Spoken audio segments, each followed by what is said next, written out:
Hello and welcome to this Carveco Maker tutorial. I'm Roger Webb.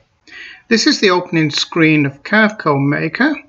So to start a new job, you just press on New Job and then you set up the parameters of your material.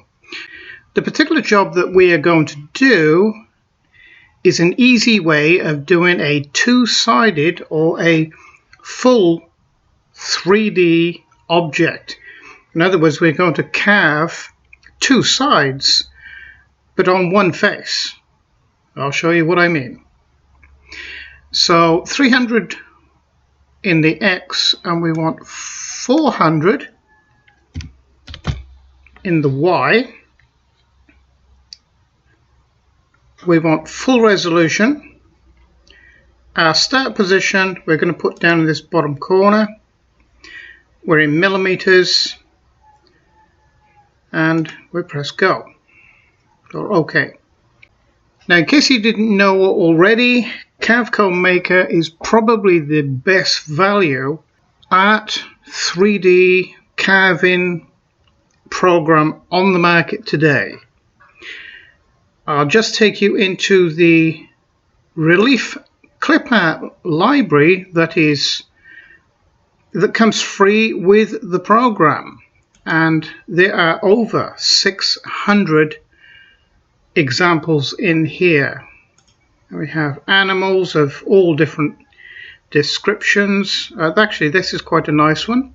It's like it could make a beautiful door knocker, actually. If you remember the old brass lion faces, that's one I've got to try. And there are many different 3D reliefs that you can choose from and you can use in your products.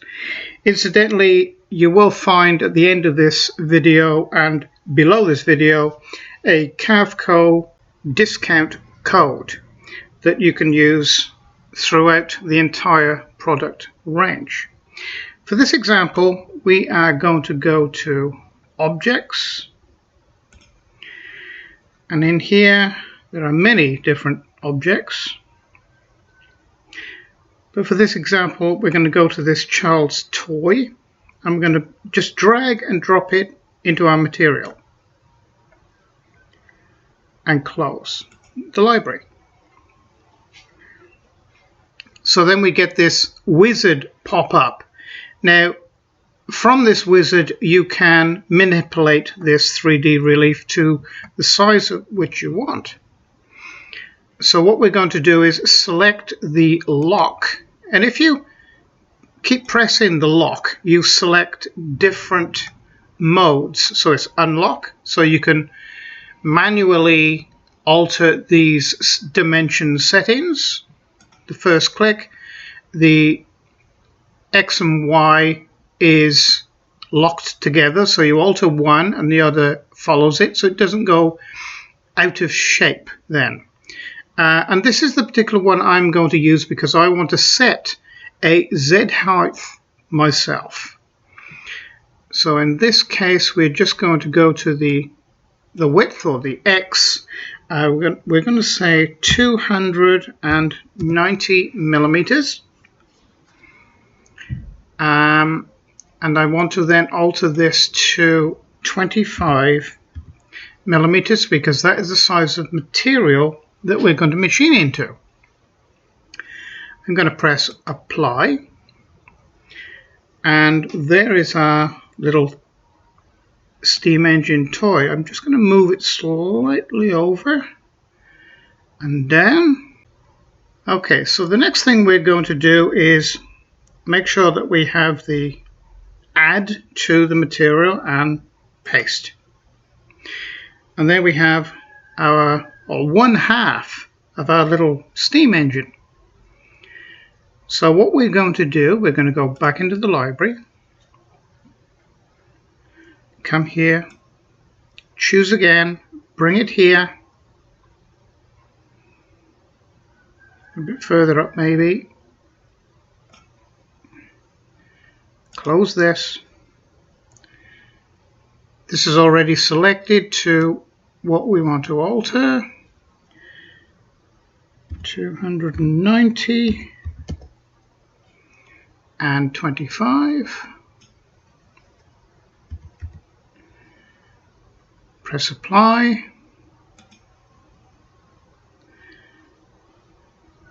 Now then, if we machined both of these out, we can't actually glue them back together.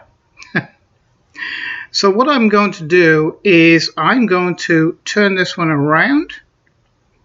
So we go to the mirror object,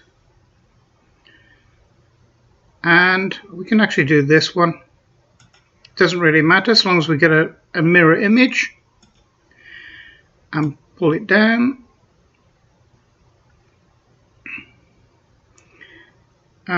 As close as we can so we don't waste too much material.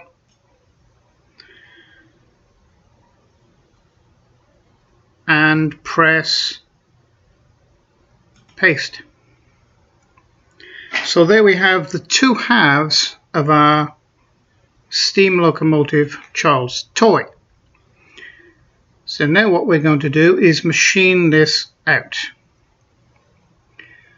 So to do that, you can either go here to toolpaths or go here to toolpaths and machine it out. So what I'm going to do is I'm going to go straight to a 3D machining relief.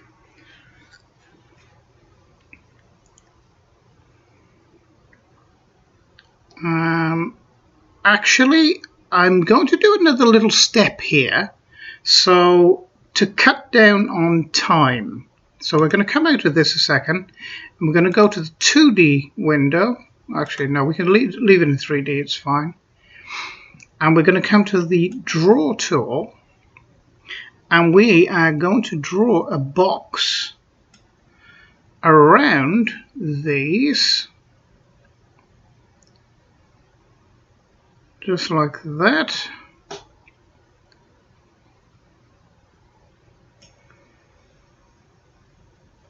And press create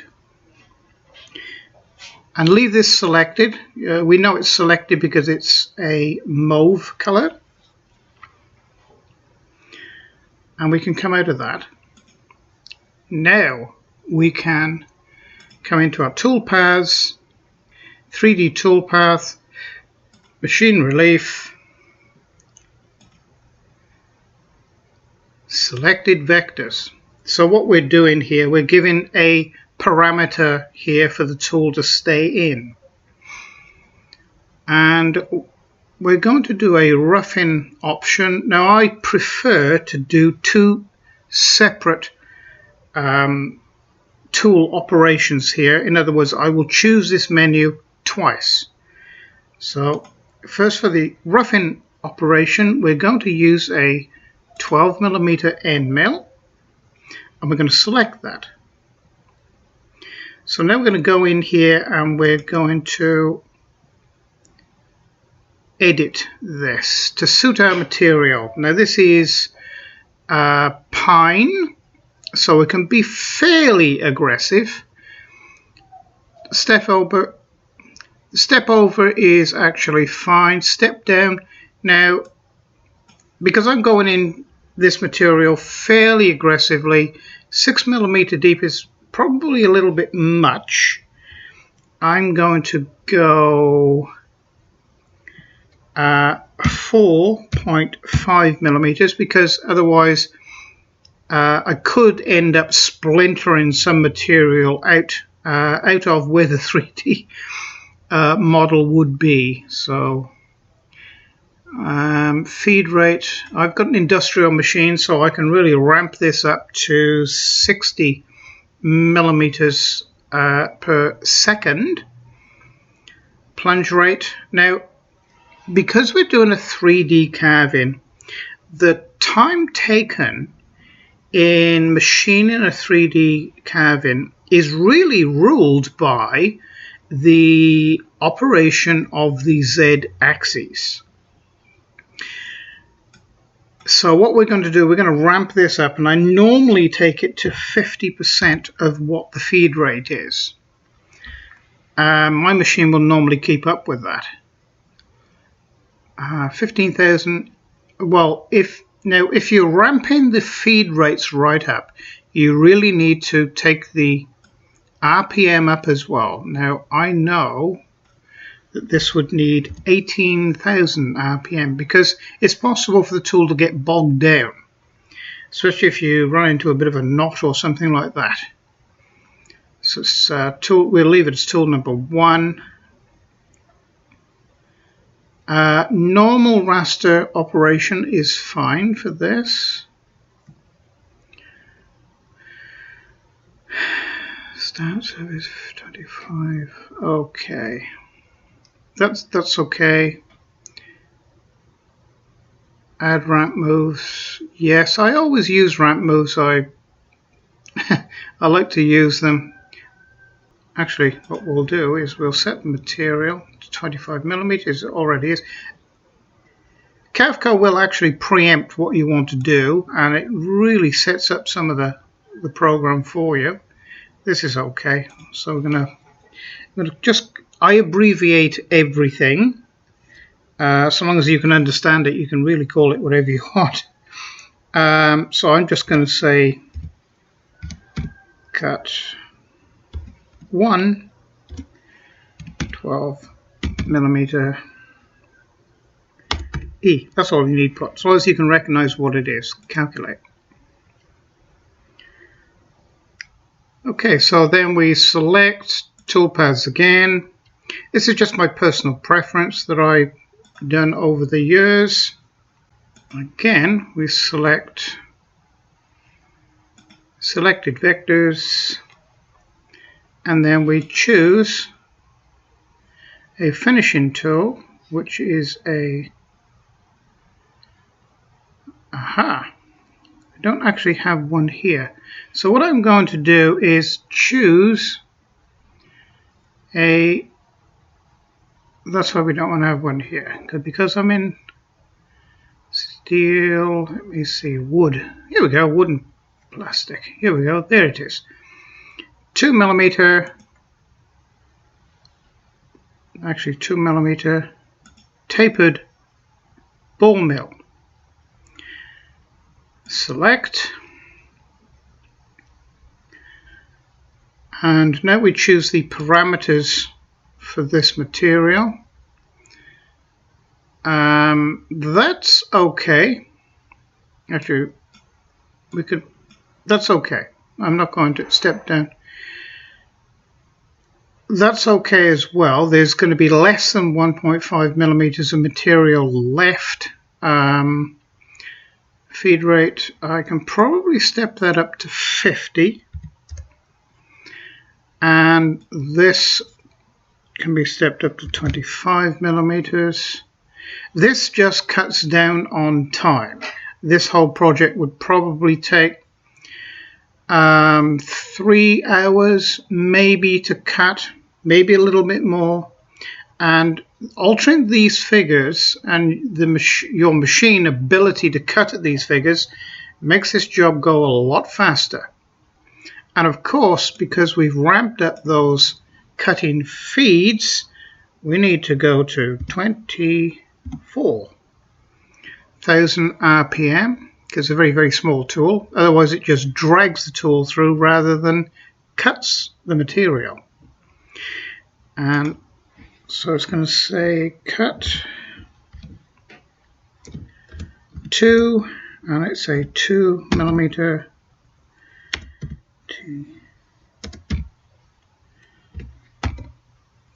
I understand what that means. Calculate.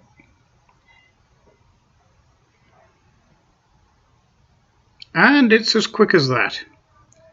So now what we need to do is, well, actually, if you find this annoying, having a sea of red, you can go in here into the toolpaths and see these light bulbs here. You can actually turn them off, so you don't have to see the toolpaths itself, just if it's annoying to you. So what we're going to do now is simulate.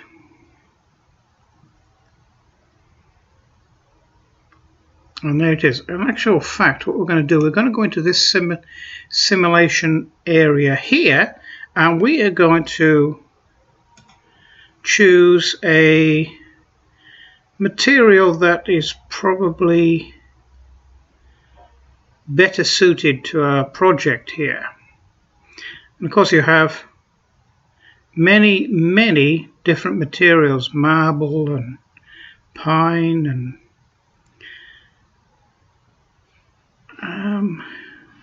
well, we are using pine, but I want to go slightly darker wood than that, I think.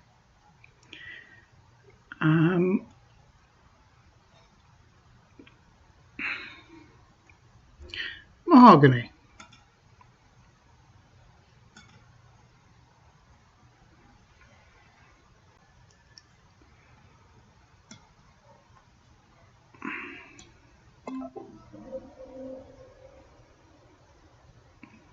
And you can see that having machined that, it actually hasn't machined all the way through. But I think that's just my fault rather than the display here. But I think you get the gist of the operation here, that you can make both sides. And what I'm doing to move this around, I'm holding both mouse buttons down here. Now I'm holding the scroll wheel down and just moving the mouse around. And if you got scrolling in and out,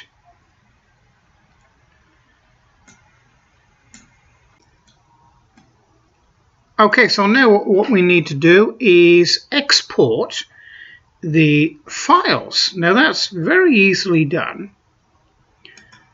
Click on Toolpaths, and then you'll find that you can come into here, Save Toolpaths.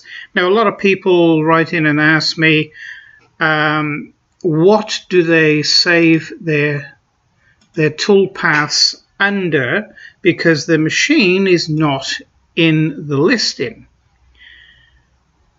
Well, so just get out of that a second. So you'll see here that I have G-code millimeter tap selected. This is general G-code. If your machine is not on here, like Haas, and you know, I think there's over 200 machines here. Just scroll through till you get to the G's. Now, if you are operating this program in inches, then you would choose G-code inch tap.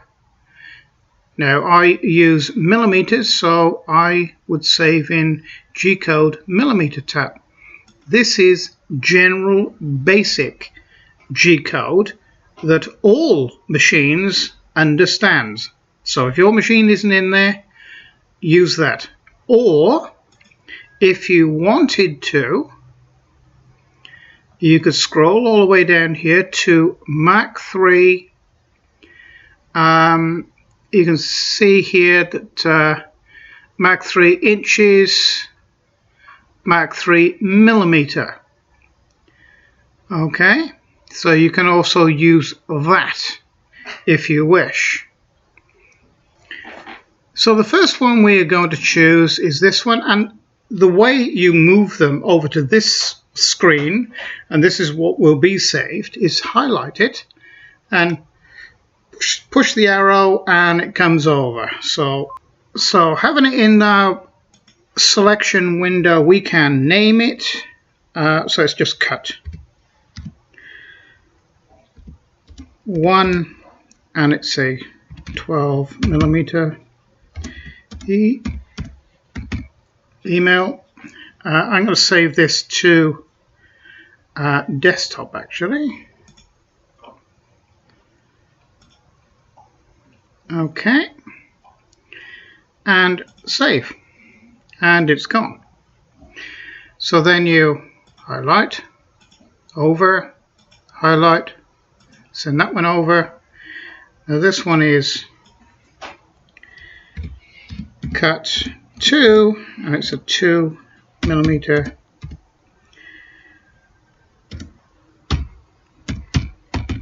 ball mill, and save. And that's it.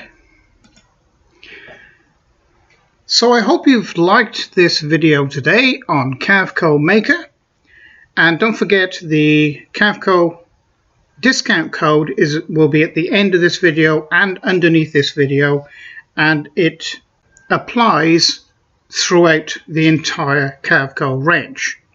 So thank you for joining me. I'm Roger Webb, and it's bye for now.